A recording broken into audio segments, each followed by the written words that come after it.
Hey dears, welcome to Saya Designs. എൻ്റെ പേര് Sandra. നമ്മുടെ ഇന്നത്തെ വീഡിയോ എന്താണെന്ന് വെച്ചിട്ടുണ്ടെങ്കിൽ നമുക്കിപ്പോൾ ഒരു അളവ് തുണി കിട്ടുകയാണ്. നമ്മൾ അതിൽ നിന്ന് എങ്ങനെയാണ് മെഷർമെൻറ്റ്സ് എടുത്തിട്ട് അത് തയ്ക്കാൻ നോക്കുന്നതാണ്. നമ്മളിപ്പോൾ അളവ് തുണിയിൽ നിന്ന് എടുക്കുന്ന മെഷർമെൻറ്റ്സ് എങ്ങനെയാണ് എടുക്കേണ്ടതെന്നുള്ളതാണ് ഇന്നത്തെ വീഡിയോ. ഇപ്പോൾ വീട്ടിൽ തയ്യൽ മെഷീൻ ഉണ്ടായിട്ടും തയ്ക്കാൻ അറിയാത്തവർ അല്ലെങ്കിൽ തയ്യൽ പഠിച്ചിട്ടില്ലാത്തവരൊക്കെ ഉണ്ടാവില്ല. അപ്പോൾ അങ്ങനെയുള്ളവർക്കൊക്കെ ഇതേപോലെ അളവ് തുണിയിൽ നിന്ന് മെഷർമെൻറ്റ്സ് എടുത്ത് അവർക്ക് കട്ട് ചെയ്തിട്ട് ഈസി ആയിട്ട് തന്നെ സ്റ്റിച്ച് ചെയ്യാൻ വേണ്ടിയിട്ട് പറ്റും. അപ്പോൾ നിങ്ങൾ അതിന് വേണ്ടിയിട്ട് സെപ്പറേറ്റ് ക്ലാസ്സിലോ കാര്യങ്ങളിലോ ഒന്നും പോകേണ്ടി വരില്ല.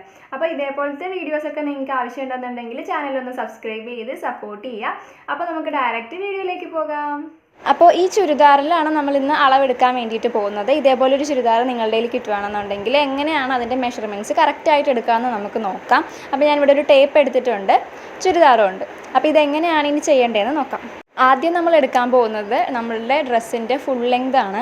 അപ്പോൾ അതിന് ഇതേപോലെ മെറ്റീരിയൽ വിരിച്ചിടുക. എന്നിട്ട് ഏറ്റവും ടോപ്പിൽ നിന്ന് ഏറ്റവും ആ എൻഡ് വരെയുള്ള പോർഷൻ എത്രയാണെന്ന് നോക്കുക.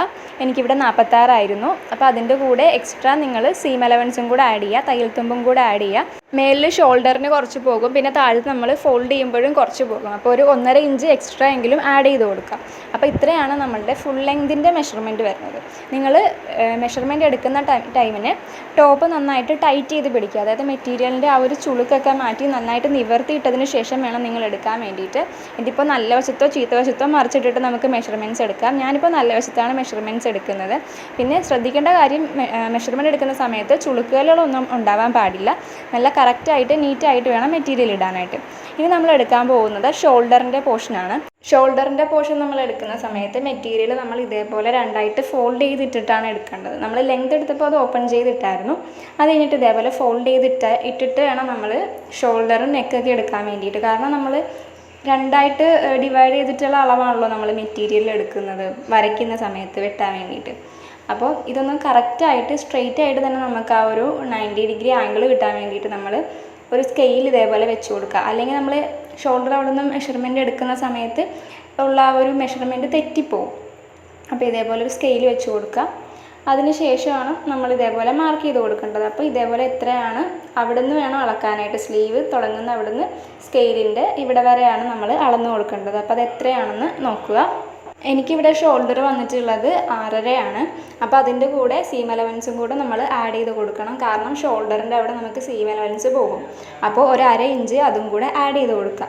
അത്രയാണ് നമുക്ക് വരുന്നത്. അതാണ് ഞാനിവിടെ എഴുതിയിട്ടുള്ളത്. Shoulder = 6.5 + ½ inches. അപ്പോൾ അതാണ് നമുക്ക് ഷോൾഡറിൻ്റെ അവിടെ എടുക്കേണ്ട അളവെന്ന് പറയുന്നത്. പിന്നെ അടുത്ത മെഷർമെൻ്റ് എന്ന് പറയുന്നത് ആം ഹോളാണ്. ഷോൾഡറിൻ്റെ സെയിം ലെങ്ത് തന്നെ ആയിരിക്കും ആം ഹോളിനും വരുന്നത്. അപ്പോൾ പ്രത്യേകിച്ച് നമുക്ക് അതിനൊരു മെഷർമെൻറ്റ് എടുക്കേണ്ട ആവശ്യമില്ല. ഷോൾഡർ ലെങ്ത് തന്നെയാണ് ആം ഹോൾ വരുന്നത്. അപ്പോൾ അത് അങ്ങനെ തന്നെ മാർക്ക് ചെയ്ത് കൊടുക്കുക. അതായത് 6.5 + ½ ഇഞ്ചസ്. ഇനി അടുത്തത് നമ്മൾ നോക്കുന്നത് നെക്കിൻ്റെ വിഡ്ത്താണ്.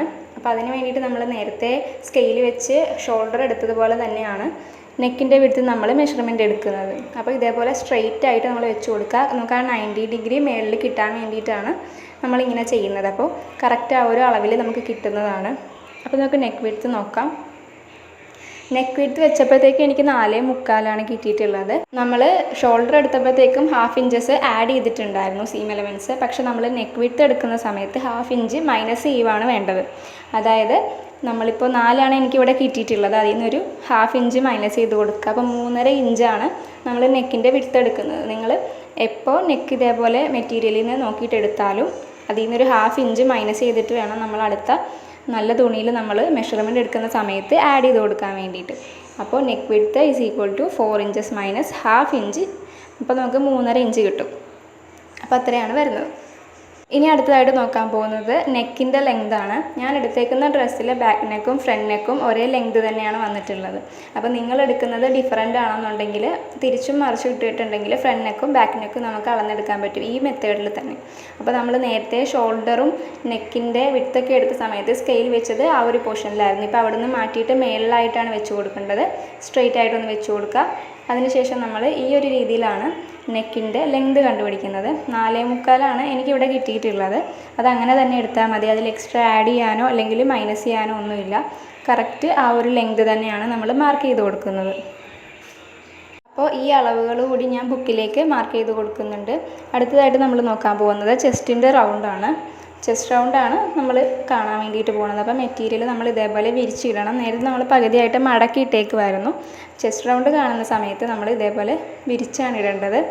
അത് കഴിഞ്ഞിട്ട് നമ്മൾ ആം ഹോളിൻ്റെ 2 എൻഡുകൾ തമ്മിൽ ഉള്ള ഡിസ്റ്റൻസാണ് ചെസ്റ്റ് റൗണ്ടായിട്ട് നോക്കുന്നത്. അപ്പോൾ ഇതേപോലെ നന്നായിട്ടൊന്ന് വിരിച്ചിട്ടിട്ട് ചുളിവുകളൊന്നും ഇല്ലാതെ ചെസ്റ്റിൻ്റെ പോർഷൻ കറക്റ്റായിട്ട് വെച്ച് കൊടുക്കാം. എന്നിട്ട് നമ്മൾ ഒരു ആം ഹോളിൻ്റെ എൻഡിൽ നിന്ന് മറ്റേ എൻഡിലേക്ക് മെഷർമെൻറ്റ് എടുക്കുകയാണ് ചെയ്യുന്നത്. എനിക്കിവിടെ കിട്ടിയിട്ടുള്ളത് 19 ഇഞ്ചാണ്. അപ്പോൾ നമ്മൾ ചെയ്യുന്നത് എന്താണെന്ന് വെച്ചിട്ടുണ്ടെങ്കിൽ 19x2 ചെയ്യുക, അതായത് ഫ്രണ്ട് പോർഷനും ബാക്ക് പോർഷനും. അപ്പോൾ x2 ചെയ്യുമ്പോൾ നമുക്ക് 38ആണ് കിട്ടുന്നത്. അതിനെ 4 വെച്ച് ഡിവൈഡ് ചെയ്തിട്ട് ആ അളവാണ് നമ്മൾ മെറ്റീരിയലിൽ മാർക്ക് ചെയ്യുന്നത്. കാരണം നമ്മൾ മെറ്റീരിയലിൽ മാർക്ക് ചെയ്യുമ്പോൾ ഫോൾഡ് ചെയ്തിട്ടാണല്ലോ ചെയ്യുക. മാർക്കിങ്ങിൻ്റെയൊക്കെ വീഡിയോ ഞാൻ ഇട്ടിട്ടുണ്ട് കേട്ടോ. അപ്പോൾ നമുക്ക് കിട്ടുന്നത് 9.5 പ്ലസ് സീം അലവൻസ് ഒരു 1.5 ഇഞ്ച് 2 ഇഞ്ച് അതും കൂടെ ആഡ് ചെയ്ത് കൊടുക്കുക. അത്രയാണ് നമുക്ക് ചെസ്റ്റിൻ്റെ റൗണ്ടിൽ കിട്ടുന്നത്. അത് അതേപോലെ മാർക്ക് ചെയ്യുക. 9.5 ആണ് നമ്മൾ മാർക്ക് ചെയ്യുന്നത്, കാരണം മെറ്റീരിയൽ നമ്മൾ ഫോൾഡ് ചെയ്തിട്ടിട്ടാണ് നമ്മൾ ചെയ്യുന്നത്. ഓക്കെ, ഇനി നമ്മൾ അടുത്തതായിട്ട് നോക്കാൻ പോകുന്നത് മിഡ് വേസ്റ്റിൻ്റെ ലെങ്താണ്. മിഡ് വേസ്റ്റ് എടുക്കുന്നതിന് മുന്നേ എവിടെ നിന്നാണ് അതിൻ്റെ ലെങ്ത് എവിടെ വരെയാണ് വരുന്നതെന്ന് നോക്കണം. അപ്പോൾ മിഡ് വേസ്റ്റ് നമ്മൾ ആദ്യം നോക്കുക. നമുക്കിവിടെ കിട്ടിയിട്ടുള്ളത് 16 ഇഞ്ചാണ്. ഇവിടെയാണ് നമ്മുടെ മിഡ് വേസ്റ്റ് വരുന്നത്. അപ്പോൾ ഇതേപോലെ നോക്കുക. എന്നിട്ട് ആ 16 ഇഞ്ചിൽ വെച്ചിട്ട് തന്നെ അവിടുത്തെ വണ്ണവും കൂടെ നോക്കുക. അപ്പോൾ കറക്റ്റായിട്ട് ആ ഒരു അളവ് നോക്കിയെടുക്കുക. മിഡ് വേസ്റ്റിൻ്റെ വണ്ണം എനിക്കിവിടെ കിട്ടിയിട്ടുള്ളത് 18 ഇഞ്ചാണ്. അപ്പോൾ 18x2 ചെയ്യുക. നമ്മൾ നേരത്തെ ചെസ്റ്റ് റൗണ്ട് ചെയ്തതുപോലെ തന്നെ 18x2 ചെയ്യുക. അതിന് 4 വെച്ച് ഡിവൈഡ് ചെയ്യുക. അതിൻ്റെ കൂടെ സീം അലവൻസും കൂടെ ആഡ് ചെയ്ത് കൊടുക്കുക. അപ്പോൾ നമുക്ക് 9 ഇഞ്ചസ് പ്ലസ് സീം അലവൻസ് എന്നാണ് കിട്ടുന്നത്. സീം അലവൻസ് ഒരു 2 ഇഞ്ച് വരെയൊക്കെ നമുക്ക് ഒരു സൈഡിൽ ആഡ് ചെയ്ത് കൊടുക്കാവുന്നതാണ്. അപ്പോൾ നമ്മൾ ആഡ് ചെയ്യുമ്പോൾ ഒരു ഫോൾഡ് ചെയ്യുന്നത് കാരണം ഒരു സൈഡിലേക്ക് മാർക്ക് ചെയ്യുമ്പോൾ 2 സൈഡിലേക്കും സീം അലവൻസും കൂടെ ആഡ് ആയിക്കോളും. അപ്പോൾ 2 ഇഞ്ച് മാർക്ക് ചെയ്ത് കൊടുക്കാം. ഇനി അടുത്തതായിട്ട് നമ്മൾ നോക്കാൻ പോകുന്നത് സ്ലിറ്റിൻ്റെ ലെങ്താണ്. എവിടെ നിന്നാണ് നമ്മുടെ സ്ലിറ്റ് സ്റ്റാർട്ട് ചെയ്യുന്നത് എന്നുള്ളതാണ് നമ്മളിപ്പോൾ നോക്കാൻ വേണ്ടിയിട്ട് പോകുന്നത്. അപ്പോൾ ഷോൾഡറിൻ്റെ അവിടെ നിന്ന് സ്ലിറ്റ് വരെയുള്ള ആ ഒരു മെഷർമെൻറ്റ് എത്രയാണെന്ന് കറക്റ്റായിട്ട് നോക്കുക. അവിടെ വരെയാണ് നമുക്ക് സ്ലിറ്റ് വെക്കേണ്ടത്. അപ്പോൾ അത് കറക്റ്റായിട്ട് മെഷർമെൻറ്റ് എടുക്കുക. എനിക്കിവിടെ 23 ഇഞ്ചാണ് കിട്ടിയിട്ടുള്ളത്. 23 ഇഞ്ച് താത്തിയിട്ടാണ് സ്ലിറ്റ് വന്നിട്ടുള്ളത്. അപ്പോൾ അതനുസരിച്ചിട്ടാണ് നമ്മളവിടെ ഓപ്പൺ കൊടുക്കേണ്ടത്. ഇത് നമുക്ക് സിമ്പിളായിട്ടൊക്കെ എടുക്കാൻ പറ്റുന്ന മെഷർമെൻറ്റ്സ് ആണ്. ഇനി അടുത്തതായിട്ട് നമ്മൾ നോക്കാൻ പോകുന്നത് സ്ലീവിൻ്റെ ലെങ്തിൻ്റെ മെഷർമെൻറ്റാണ്. അപ്പോൾ സ്ലീവ് ഇതേപോലെ നന്നായിട്ട് വിരിച്ചിടുക. അത് കഴിഞ്ഞിട്ട് നമ്മൾ ആ ആം ഹോളിൻ്റെ മേളിലായിട്ട് ആ ഒരു പോർഷനിൽ നിന്ന് ഷോൾഡറിൻ്റെ എൻഡിൽ നിന്നാണ് നമ്മൾ ഇതേപോലെ സ്ലീവിൻ്റെ മെഷർമെൻറ്റ് എടുക്കുന്നത്. എനിക്കിവിടെ കിട്ടിയിട്ടുള്ളത് 14 ഇഞ്ചാണ്. പിന്നെ അതിൻ്റെ കൂടെ സീം അലവൻസ് ആഡ് ചെയ്യണം. പിന്നെ താഴത്ത് ഫോൾഡ് വരുന്നത് കൊണ്ടും ആം ഹോളായിട്ട് കണക്ട് ചെയ്യുന്നത് കൊണ്ടും നമുക്ക് എന്തായാലും സീം അലവൻസ് മസ്റ്റാണ്. അപ്പോൾ അതും കൂടെ ആഡ് ചെയ്ത് കൊടുക്കുക. അപ്പോൾ ഇതുവരെ എടുത്ത മെഷർമെൻറ്റ്സ് എല്ലാം തന്നെ ഞാൻ നോട്ടിലേക്ക് എഴുതി കൊടുക്കുന്നുണ്ട്. ഇപ്പോൾ ലാസ്റ്റ് നമ്മൾ സ്ലീവ് ലെങ്ത് വരെയാണ് നിർത്തിയിട്ടുള്ളത്. 14 ഇഞ്ചായിരുന്നു അത് എഴുതി കൊടുത്തിട്ടുണ്ട്. ഇനി അത് കഴിഞ്ഞിട്ട് നമ്മൾ നോക്കുന്നത് സ്ലീവ് ഓപ്പൺ ആണ്. അതായത് സ്ലീവിൻ്റെ ആ ഒരു ഓപ്പൺ പോർഷനിലുള്ള വണ്ണം, അതാണ് നമ്മൾ നോക്കാൻ വേണ്ടിയിട്ട് പോകുന്നത്. അപ്പോൾ അതിന് വേണ്ടിയിട്ട് നമ്മൾ ആ ഒരു ഭാഗത്തെ വണ്ണം നമ്മൾ സാധാരണ മെഷർമെൻറ്റ് എടുക്കാറുള്ളത് പോലെ തന്നെ ചെയ്ത് കൊടുക്കുക, എത്രയാണ് വരുന്നതെന്നുള്ളത്. അപ്പോൾ സ്ലീവ് ഓപ്പൺ അതേപോലെ എഴുതി കൊടുക്കുന്നുണ്ട്. നമുക്കിവിടെ 5 ഇഞ്ചാണ് കിട്ടിയിട്ടുള്ളത്. അതങ്ങനെ മാർക്ക് ചെയ്യാം. പിന്നെ ഏറ്റവും ലാസ്റ്റായിട്ട് വരുന്നത് നമ്മുടെ ഏറ്റവും താഴത്തെ പോർഷൻ, അതായത് ഫ്ലെയർ പോർഷനാണ്. അത് 2 എൻഡും ഇതേപോലെ നന്നായിട്ട് വലിച്ചു പിടിച്ചിട്ട് എത്രയാണ് നിങ്ങൾക്ക് അളവ് വരുന്നതെന്ന് നന്നായിട്ട് ടൈറ്റ് ചെയ്ത് പിടിച്ച് തന്നെ നോക്കുക. ഞാനിവിടെ 22.5 ഇഞ്ചാണ് എടുത്തിട്ടുള്ളത്. പിന്നെ ഫോൾഡ് ചെയ്യാനും മറ്റുമായിട്ട് സീം അലവൻസും കൂടെ ആഡ് ചെയ്ത് കൊടുക്കുക. അപ്പോൾ അത്രയാണ് നമ്മളുടെ ചുരിദാറിൻ്റെ മെഷർമെൻറ്റ്സിൽ വരുന്നത്. ഇത്രയും നിങ്ങൾ നീറ്റായിട്ട് തന്നെ ചെയ്യുകയാണെന്നുണ്ടെങ്കിൽ നമുക്ക് അടിപൊളിയായിട്ട് ഒരു ചുരിദാർ സ്റ്റിച്ച് ചെയ്തെടുക്കാൻ വേണ്ടി പറ്റും. അളവെടുത്തിട്ട് സ്വന്തമായിട്ട് അളവെടുത്തിട്ട് നമുക്ക് ചെയ്യാൻ പറ്റും. അപ്പോൾ ഫുൾ അളവ് ഞാൻ ഇതിലേക്ക് എഴുതി കൊടുത്തിട്ടുണ്ട്. ഇനി ഇത് നോക്കിയിട്ട് നമുക്ക് നല്ല തുണിയിൽ വെട്ടിപ്പടിക്കാം. നമ്മുടെ ഇന്നത്തെ വീഡിയോ എല്ലാവർക്കും ഇഷ്ടമായെന്ന് വിചാരിക്കുന്നു, യൂസ്ഫുൾ ആണെന്ന് വിചാരിക്കുന്നു. അപ്പോൾ ഇതേപോലത്തെ വീഡിയോസൊക്കെ നിങ്ങൾക്ക് ഇനിയും വേണമെന്നുണ്ടെങ്കിൽ ഒന്ന് കമൻറ്റ് ചെയ്യുക, ചാനലൊന്ന് സബ്സ്ക്രൈബ് ചെയ്ത് സപ്പോർട്ട് ചെയ്യുക. അപ്പോൾ അത്രയേ ഉള്ളൂ. ചാച്ചാ.